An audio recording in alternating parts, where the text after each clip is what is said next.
All right. Good evening. If you want to go to Hebrews chapter 12, Hebrews chapter 12, we're going to finish up 12. We'll get into 13. And then we will overview all of Hebrews next week. We'll be done with that and time to start something a little bit new. Excuse me. And I hope that Hebrews has been a blessing to you. Hopefully we can tie it all together next week as we just kind of overview it. That's what I like to do as we go through a book and just kind of look at all of it all tied together. But today as we look, what we're going to get into in chapter 12 is we're going to get into verse 18. We're going to kind of overview what we looked at last week. We're going to kind of get into 18. But in chapter 13, well, chapters 12 and 13, he has some commands and some imperatives, okay, that he wants them to reach out to, but it's all in conjunction with the rest of the letter, okay? Understand that what he's been writing, and I know we've kind of gone over this, but as you read Hebrews, there's always a theme to a lot of these letters, okay? Usually when a person writes a letter, they have a general theme. Even if your mama wrote you letters back in the day, there's like this general theme. They may tell you a lot of different stuff, hit on a lot of different points, but there's a theme throughout it, and you can usually read that. And so as we read through this, understand what the Hebrew writer's doing is Jesus is better, okay? That is the point he's coming to is Christ is greater. He is the Son of God. He is Christ. He is God, okay? And he has all authority, and God, everything God is doing is through him. And so he proves that point in the first, what do we say, 10 chapters. First 10 chapters, he makes 4 distinct points of Christ's superiority, okay? And it is the fact that Jesus is better than angels, Jesus is better than Moses, Jesus is better than the priesthood, he's a better priest, high priest, and Jesus offers better gifts, okay? And so he connects us to God, and everything that God is doing is through him. And then in chapter 11, he talks about faith, and he talks this great chapter of faith, but it's all in conjunction to, he brings it back in chapter 12. The first part of it is, look to Jesus, the author and the perfecter of our faith. That is now who we put our faith in. Like all of the patriarchs, your whole story that brings you to this point, as far as Abraham, as far as Isaac, as far as Moses, as far as David, as far as Solomon, all these people, they trusted God, right? And that's the idea of faith, is they put their trust in God, and they lived by faith, but they didn't receive, okay? The promises that God made wasn't realized except through Jesus Christ, that only with us, and he's talking to that group that he's writing to there, those first century Christians, that only with us, now they enjoy everything that God has promised through the blood of Jesus Christ, okay? And so, it is through Jesus that everything that God is doing. And so, as we finish this up, when we understand Christ and his authority of Christ and who he is, then that should cause us to really look at how we live and maybe even change how we live. It gives us a different perspective. And so in chapter 13, he's going to talk about some imperatives, some commands that he has for them as they live here in this world as people who are putting their faith in God or in Jesus. Okay, so just kind of looking at chapter 12, he goes through that great chapter of faith, and he says, therefore, okay, you see all these people, and you see that in verse 39, all these people that we just talked about, though commended through their faith, did not receive what was promised, since God had provided something better for us, that apart from us, they should not be made perfect. And so the idea is the idea of completion, perfection was not attained, but it's only through the blood of Jesus Christ. Realize this, that Jesus, you remember what is it, John chapter 8, or John chapter 9? We're not going to go back and look at it, I'll let you look at it. But when Jesus is speaking to the people, and he basically says, before Abraham was, I am, you remember that? And he was talking about Abraham, and he's saying, Abraham looked forward to my day. You remember that? And they're like, man, you're only 30 years old or whatever, and you're talking about you knew Abraham, and before Abraham was, I am. What Jesus was saying is Abraham was looking forward to me. Okay? And so that's what the writer of Hebrews was doing here, is all these people were looking forward to what God was going to do, and it was fulfilled and perfected and completed through Jesus Christ. Okay? Therefore, chapter 12 and verse 1, therefore, since we're surrounded by such a great cloud of witnesses, this is all these people, okay? Since we have, just kind of look at it as a group of people who are rooting us on to hold on to our faith, let us also lay aside every weight and sin which clings so closely. It's the idea of the weight of the world, the weight of everything that's going on, sin. We've talked about that. The idea of it's not necessarily a particular sin. It's the sin of unfaithfulness. It's the sin of moving our trust from God through Jesus Christ to something else. It's the sin of just not trusting God, okay? And then all sin, if you think about it, all sin is a consequence of that. Did that make sense at all? Eve, you remember Satan? What he tempted the serpent and tempted Eve, and he said, hey, take and eat this fruit. She said, well, we can take of any of the trees except for this tree. And he said, why can't you take this tree? He said, because God told us don't eat it or we're going to die. He says, you surely won't die, but God knows that you'll be just like him, knowing good from evil. You'll be as wise as he is. And so Eve, right? The idea is in that moment, in just that one phrase, Eve took her trust from God and moved it to herself. I'll be just like God. And so she ate the fruit, and we've been doing the exact same thing ever since. All sin really stems from that idea of unfaithfulness. It's when we move our trust from God to something cheaper, okay? And so, and sin which clings so closely, let us run with endurance the race that is set before us. And so we talked about this week. But we need to really look at, really be reminded of that we are running a race, and it's an eternal race, looking to Jesus, the founder and the perfecter of our faith, who for the joy that was set before him endured the cross, despising the shame, and is seated at the right hand of the throne of God. And so in a time of great persecution, in a time when Christians are suffering, and now they are, for the sake of comfort, for the sake of safety, for the sake of just pleasures and not having a miserable life in this world because of persecution, that what they are doing is they are walking away from Christ. And he says, no, look to Jesus. He is the author and the perfecter of your faith, and look at his example. He endured the cross, despising its shame. He says, for the joy set before him, what was the joy? And it is bringing everyone to glory, bringing his people to glory, okay? And so he says, look to him, look at what he endured, and now he is seated at the right hand of the throne of God.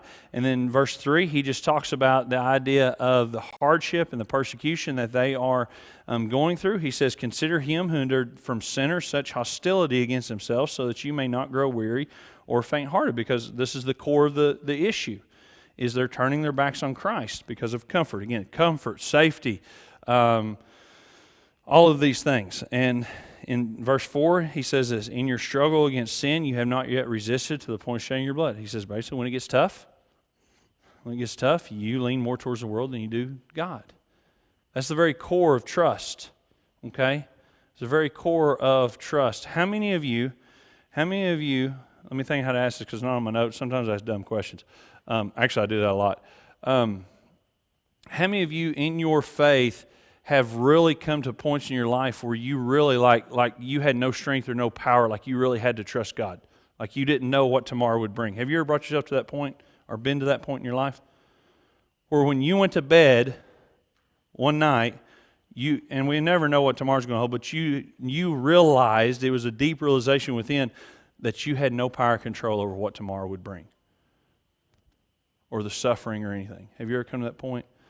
Because so many times we walk lives and we say we're walking lives by faith, but the reality is we have a false assumption, and really we have some sense of, I am in control of my destiny, right? Like that's like the American dream, is you can control your destiny. We pull ourselves up by our own bootstraps. But the reality is these people would go to bed and they wouldn't know if they would have homes tomorrow. They wouldn't know if they'd be put in prison tomorrow. They wouldn't know if somebody's going to march into their house and take all their property and take their livelihoods or anything, not because they were crooks or criminals, but because Jesus was their king, okay?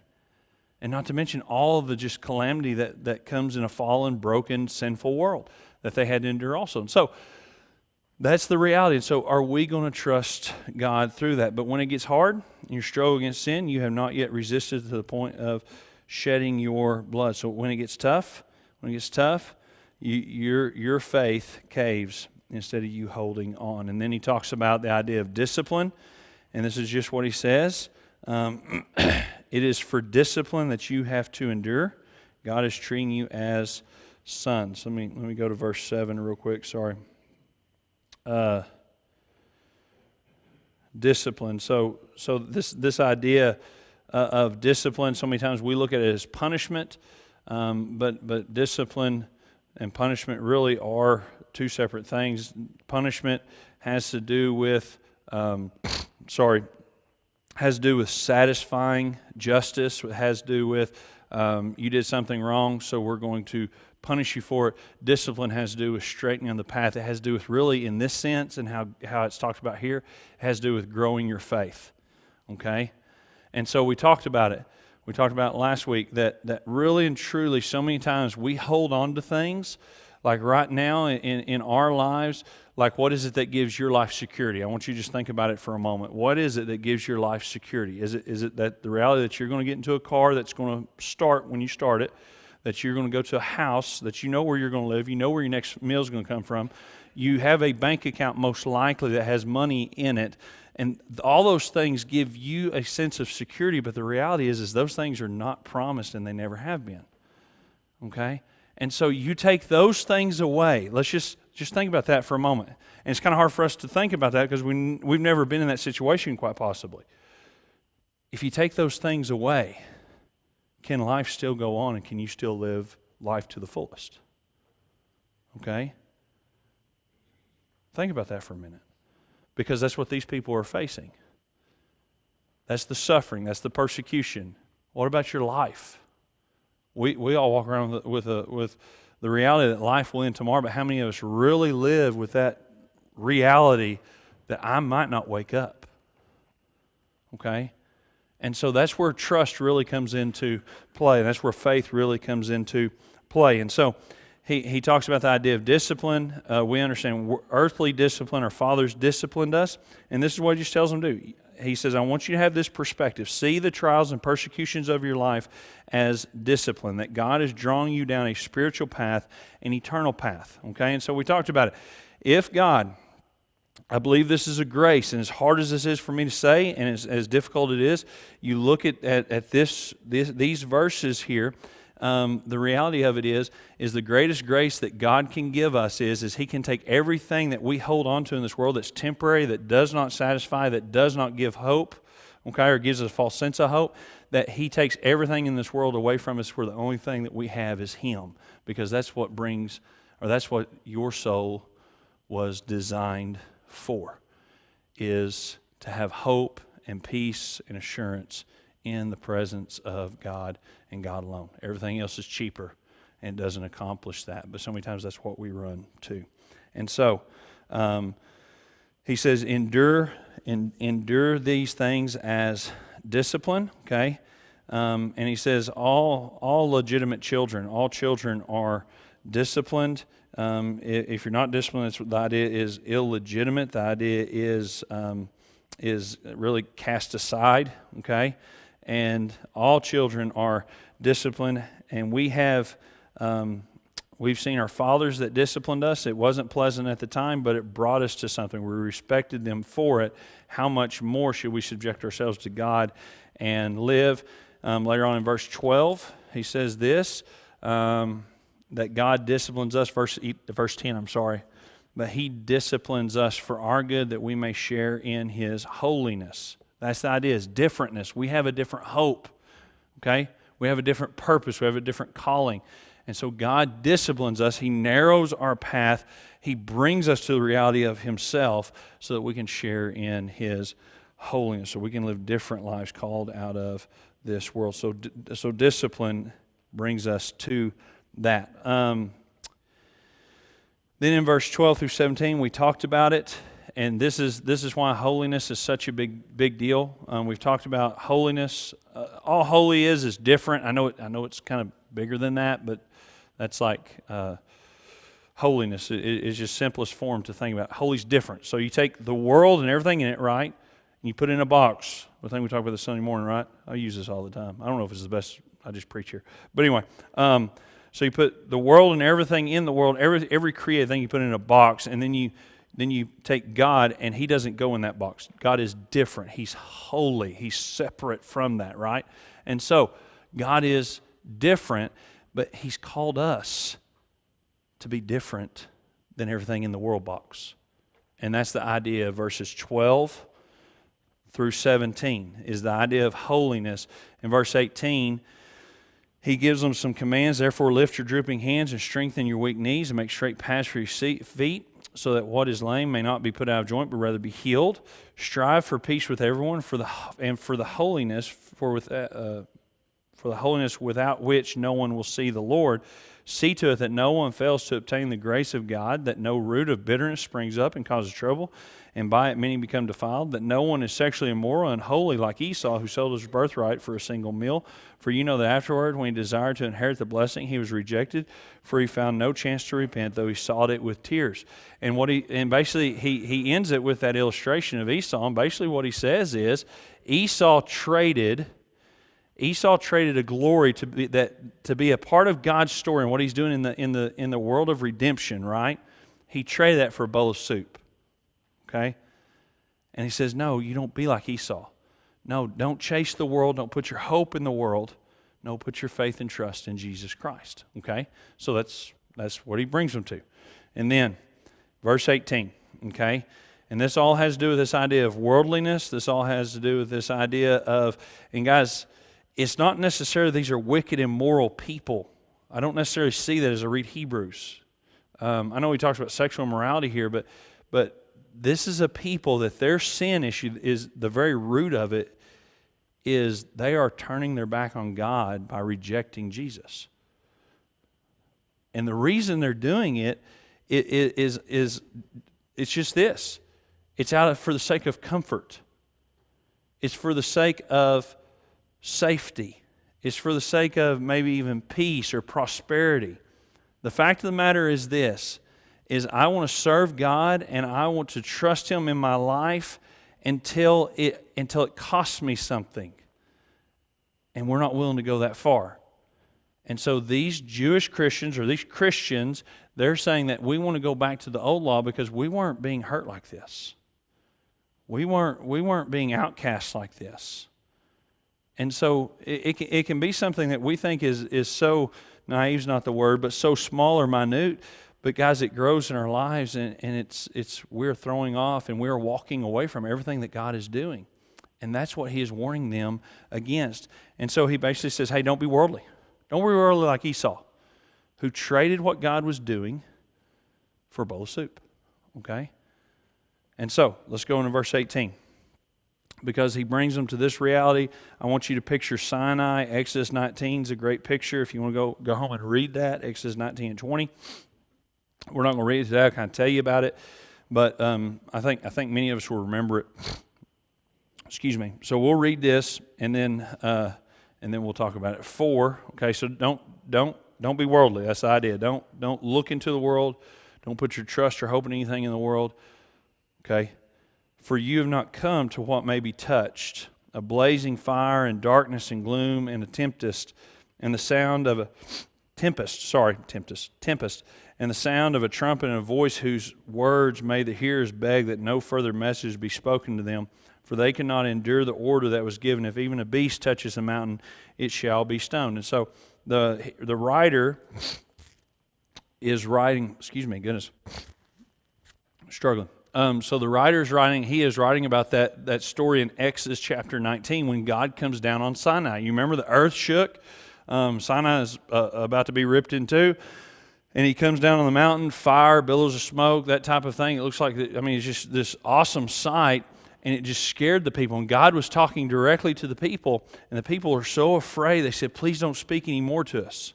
They fell down. They were scared to death because they saw the presence of God, right? They saw his power, they saw his majesty, they heard his voice, and it scared them. And there's this great fear about him.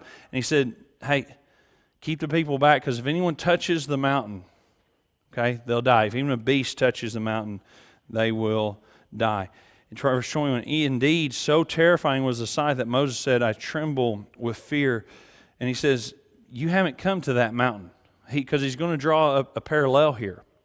And he's talking about everything that God has done. And he says, look, when God was making relationship with the children of Israel, he came down on this mountain and his presence scared them to death.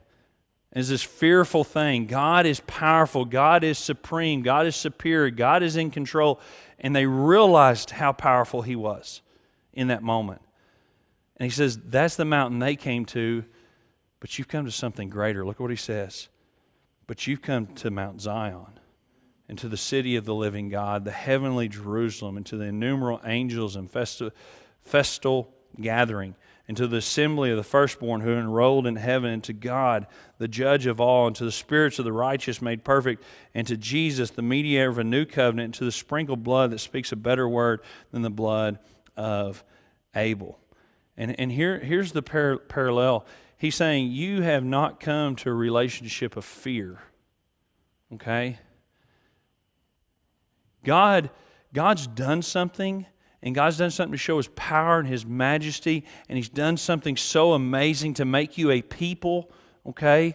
And he's telling them, hey, trust God, don't put your trust in the world, don't be worldly like Esau, because you've come to something so great. You're at the brink of something. You're staring at a mountain, and it's not Mount Sinai, it's Mount Zion. And what Mount Zion was, it was a mountain there in Jerusalem, and it was where the temple was built.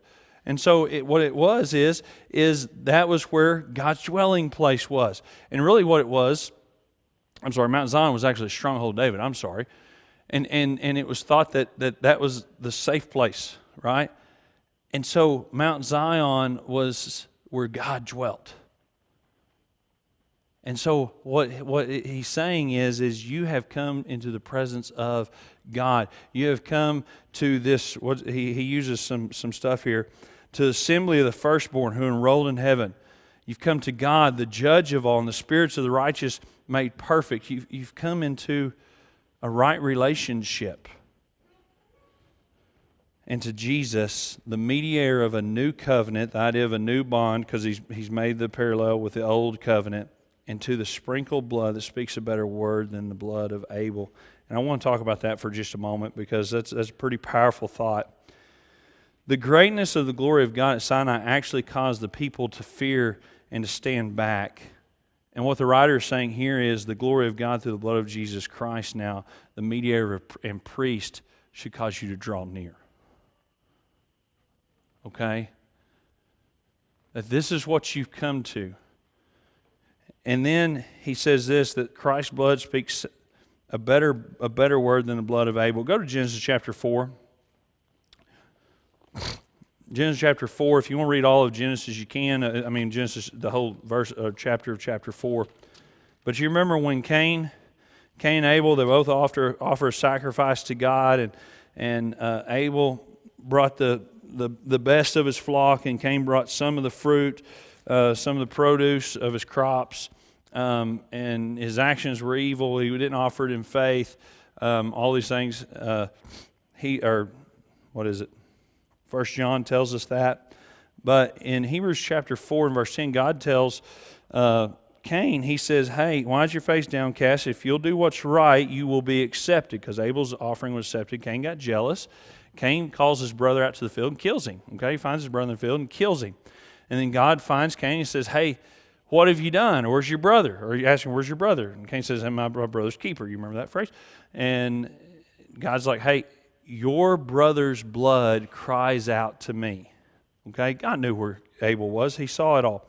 So in 4 and verse 10, that's what he says. And the Lord said, what have you done? The voice of your brother's blood is crying to me from the ground. And then you have this idea of that we are under a new covenant, a mediator of a new covenant, Jesus Christ, and we have his sprinkled blood that speaks a better word than the blood of Abel. And here's what he means, okay? Christ's blood Abel's blood spoke about justice, right? That murder had happened, sin had happened, and justice, because God is a just God. And so this idea of fear, and that's what Cain was faced with, the idea of fear and punishment because of sin. But he says, no, we have another blood that we've been sprinkled with that's brought us in a relationship. And it's not a blood that cries out justice, it's a blood that cries out salvation, grace, and mercy. You've come to something, or you have not come to something that to be feared, but you've come to something to be saved. You've come to relationship with God through the blood of Jesus, your mediator and priest. Okay? And so, then he goes on in verse 25. And here is kind of the key verse, and it just kind of goes back. I mean, nearly every chapter has something like this. And he says this in verse 25. See that you do not refuse him who is speaking. Because remember, they're turning away. They're going back to the world. They're going back to Judaism. They're throwing off Christ. And now he says, see that you don't refuse him.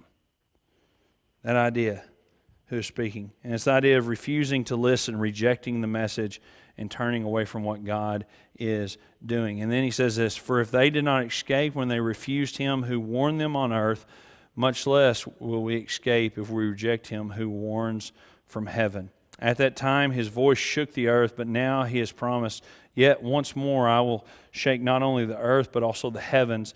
This phrase, yet once more, indicates the removal of things that are shaken, that is, things that have been made, in order that things that cannot be shaken may remain. Therefore, let us be grateful for receiving a kingdom that cannot be shaken, and thus let us offer to God acceptable worship with reverence and awe, for our God is a consuming fire. And that phrase there, it sparks fear, right?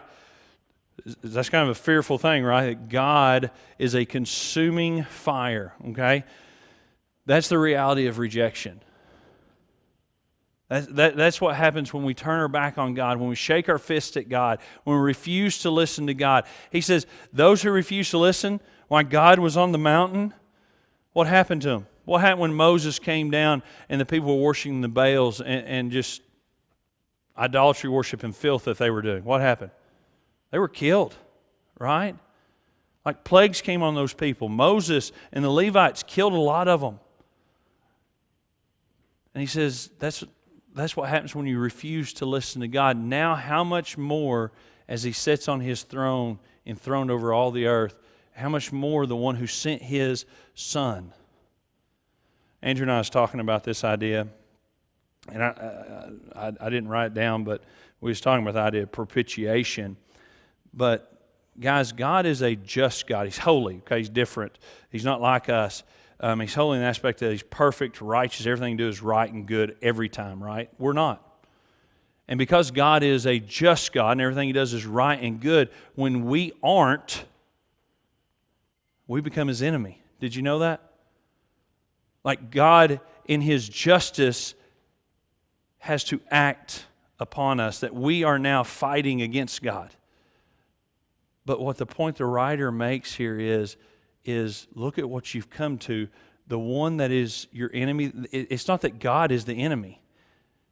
It's not that God's the bad guy that needs to be.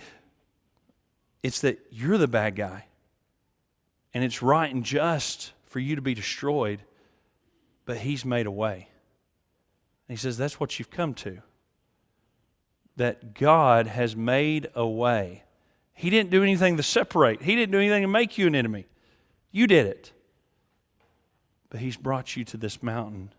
He's brought you to this glory. He's offered you salvation. And so now see that you do not refuse him. See that you don't reject him. And then he talks about this idea of voice shook the earth in the days of Moses. That's verse 26 through 29. At that time his voice shook the earth, but now he has promised. If you look at your postscripts, it's from Haggai 2:6. Okay, just a thought here. His voice shook the earth in the days of Moses and Israel at Sinai, but now he has promised that he will shake not only the earth but the heavens. He will bring an end to what can be shaken. This is this idea. So if we put our hope in anything in this world, it's going to be shaken in order that what may not be shaken may remain. He's offering you a glory. He's offering you a mountain. He's offering you a space in His house, if you will.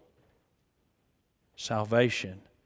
And He says everything else is going to be shaken, but not this kingdom. Not this that you've been promised. And so the world that we live in, everything that we live in is going to be shaken and rattled around in the world that we live in. But the reality of it is we have something that will never be shaken. They'll never end. They'll never be taken from us. And it's a kingdom. Okay, look at what he says here. That things that have been made in order that the things that cannot be shaken may remain. Therefore, let us be grateful for receiving a kingdom that cannot be shaken. And then this is the response. And thus, let us offer to God acceptable worship with reverence and awe, for our God is a consuming fire. Okay? And so it's the beauty of that God has drawn us into His presence, that God, through His grace and mercy, that the blood of Christ is speaking something great into our lives. It's calling us. And we live in a world that is shaken, but we have been offered a kingdom that's not. Why would we turn away from that? And the response is let us offer to God what? Let's offer to God acceptable worship with reverence and awe. And as you look at that worship again, worship, sometimes we can confine worship to just this moment, just 1 hour in a pew. Worship is a big deal. Worship, I want you to think about worship as a response to God. And the response that is right to God is living in reverence and awe of who He is. Okay? And it penetrates every aspect of life. Okay? And so, our spiritual act of worship in Romans chapter 12 and verse 1, it's bigger than just singing some praises to Him. No, it's surrendering my heart and my actions and everything I am to Him. It's drawing near to Him with everything that I have and everything that I am. So, we have a kingdom that cannot be shaken. That's the response, is living kingdom lives, for our God is a consuming fire, and that goes back to this idea of rejection. And we have a holy, just God, okay? A holy, just God, that what He has done is He has offered salvation and His grace and His mercy into our lives. And if we reject that, the only thing that we're left with is a fearful expectation of rejecting God, okay? So, in verse 13, or chapter 13, chapter 13 is all about kingdom living, okay? Do we have time here? Oh, yeah, plenty of time. 8 minutes. 8 minutes. We may not get all the way through the chapter, but we'll get through a lot of it, okay? It's all about kingdom living, because he gets in this idea of, maybe your heading says something like sacrifice is pleasing to God. And what he's getting into is our spiritual act of worship, okay? That's what he's getting into, is our lives lived in view of God as a worship and praise to God, okay? So look at this. Let brotherly love continue. Do not neglect to show hospitality to strangers, for thereby some have entertained angels unawares. Remember those who are in prison, as though in prison with them, and those who are mistreated, since you also are in the body. Let marriage be held in honor among all, and let the marriage bed be undefiled, for God will judge the sexually immoral and the adulterous. Keep your life free from love of money, and be content with what you have, for He has said, I will never leave you nor forsake you. Okay, that kind of gets into that lack of faithfulness that we've been talking about. This idea of our love for money, or our wanting to hold on to money, our wanting our security in money, right? And for the sake of comfort and peace, we will let go of God to hold on to our money. But he says, hey, God has promised, never will I leave you nor forsake you. So we can confidently say, the Lord is my helper. I will not fear. What can man do to me? Okay, we're going to stop right there, because there's just some general life things, and this is our spiritual act of worship. This is living our lives in view of God, in view of the kingdom that cannot be shaken, is living kingdom lives. And this is just the list. Love, okay?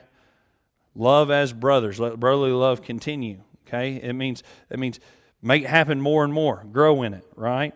And he says, do not neglect to show hospitality to strangers. The idea of hospitality. What is hospitality, by the way?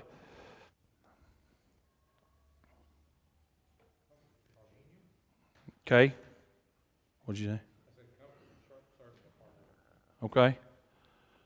But hospitality is where you offer yours to someone else. I mean, we understand what hospitality is, right? And so it's being open-handed. And guys, if you study this, for thereby some have entertained angels unawares. I'm not sure if he's talking about like Abraham, who was hospitable, and those angels, okay, and he's just kind of bringing that up, or if he's talking about those in that generation, okay. But the reality that's a reality. Is some offered what they had to strangers, and they were actually angels, okay? And so they blessed others through what they had, and they opened what they had to others. Remember those who are in prison. and again, I believe he's talking to Christians about Christian persecution. And he is just saying, basically, endure the suffering with them. Don't leave them alone, okay? Remember those who are in prison as though in prison with them, and those who are mistreated, since you also are in the body. He says, hey, endure suffering with people who are suffering. That's the reality. Don't disconnect from suffering, the suffering of others. What's that? Is it empathize? Empathy? Putting yourself in someone else's shoes, or is that empathy? Yeah, okay, there you go. Empathy. It's that you feel what someone else is going through, but you don't just feel it, you go through it with them to encourage them through it. And that's what he's encouraging them to do. Let marriage be held in honor among all, okay? And let the marriage bed be undefiled, for God will judge the sexually immoral and the adulterous. He's just saying, hey, be pure and holy. Be pure and holy. Hold marriage in high esteem. Elevate it. The world they're living in, it doesn't, okay? And he says, hey, don't be sexually immoral. Don't go outside your marriage. Okay? Hold on to your covenant, that idea, because God will. Okay? That's how we shake our fists at God, is sexual immorality. It's when we go outside of marriage, when we hurt our marriage. And he says, no, you hold it in honor. And then keep your life free from love of money. We talked about that, this idea of loving money. Because we can confidently say, the Lord is my helper, I will not fear. What can man do to me? Okay, that's the idea of faith. That I trust God so deeply and so firmly that I don't cling to money. It doesn't give me my hope. Okay, but it's only in God. Verse 7, remember your leaders, those who spoke to you the word of God. Consider the outcome of their way of life and imitate their faith. Okay, that's interesting. I believe he's talking about Christian leadership, right? He's talking about those who have led them to Christ, those who've taught them the word of truth, those who not just taught them the gospel, but taught them the gospel living. And he says, hey, look at their lives and imitate that. Imitate that lead in your life. But he says, consider the outcome of their way of life. This could mean one of two things. Something I looked up, one of two things. Considering the outcome of their way of life. It may be that idea of chapter 11, that they trusted God, but it may be at the back end of it, verse 36. Others suffered mockings and flogging, even chains and imprisonment. They were stoned, they were sawn in two, they were killed with a sword. They went about in skins of sheep and goats, destitute, afflicted, mistreated, of whom the world was not worthy, wandering about in deserts and mountains and the dens and caves of the earth. And all these, though commended through the faith, did not receive what was promised. He's basically saying, live outside of this world as your leaders have. Live beyond, above. And it's trusting God. Consider their outcome of life. They were probably mistreated and persecuted, but they ran a race, they received a crown, okay? And here's why I think that is this idea. Jesus Christ is the same yesterday and today and forever. And then he gets into this, do not be led away by diverse and strange teachings, for it is good for the heart to be strengthened by grace, not by foods which have not benefited those devoted to them. I think he's getting into some Jewish teaching because unlawful foods, unclean, clean, unclean.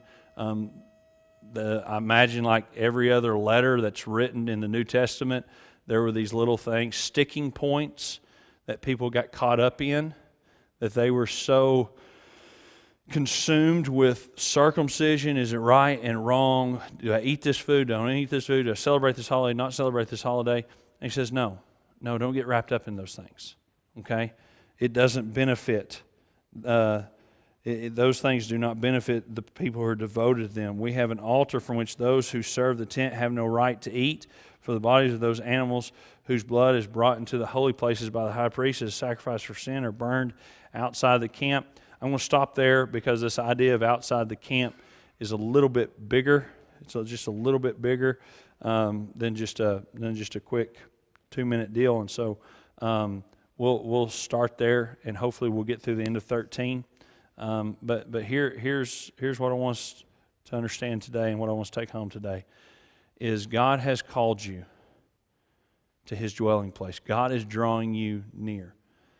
And what the writer of Hebrews in chapter 13, what he writes is you haven't come to a mountain of fear, but you've come to a mountain of salvation, of grace, and mercy. And that should motivate your life to live as a in reverent submission to God. And that is our spiritual act of worship.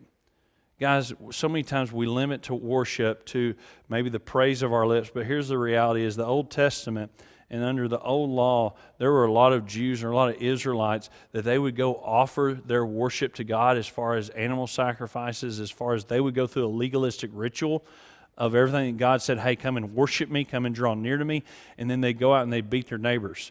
They go out and they would mistreat people. They go out and take advantage and have bad business deals, those type of things. And God says, man, why do you think I'm pleased with that? I want your hearts in submission to me in every aspect of life.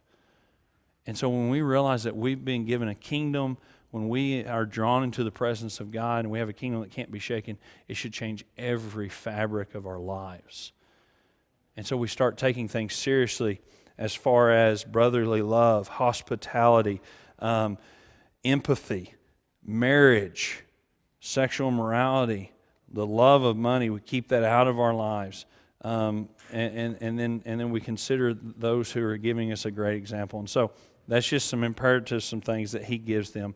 And so that should change, okay? When we understand the kingdom we've been given, it should change how we live. Hey, appreciate you guys very much.